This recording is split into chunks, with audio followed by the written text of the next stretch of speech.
সম্প্রতি একটি গণমাধ্যমে এসে ব্যক্তিজীবন নিয়ে কথা বলেছেন অপু বিশ্বাস।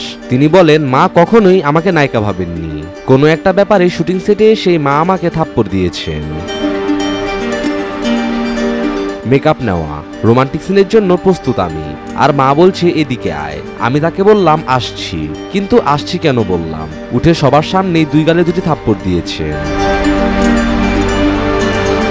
অপু বলেন, বলতে গেলে তখন ক্যামেরা অন, মেকআপ নেওয়া থাকায় গালে থাপ্পড়ের দাগ বসে গেছে। সেটে উপস্থিত সবাই বলছিল, আন্টি কি হয়েছে? সিনেমার নাম ছিল তোমার জন্য মরতে পারি। সবার সামনে একে তো লজ্জা, আবার মায়ের ব্যথা, তৃতীয়ত যাকে পছন্দ করি তার সামনে ছোট হলাম না। এসব হচ্ছে বিয়ের আগের ঘটনা, আর এসব ব্যাপার থেকেই বিয়ে আমাদের।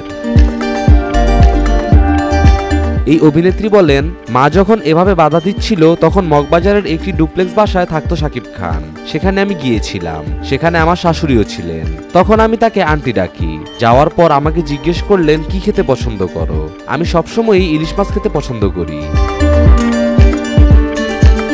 সাকিবের বাসায় যাওয়ার পর আমাকে ইলিশ মাছ খাওয়ান আন্টি। মাছের এক টুকরো আমাকে খাইয়ে দেন। এত লজ্জা আর ভয় লাগছিল, আবার বিষয়টি এত ভালো লেগেছিল যে প্রায় 3 মাস আমি শুধু ওই চিন্তাই করতাম, মানে কিভাবে সবার মধ্যে আমাকে খাওয়ালো।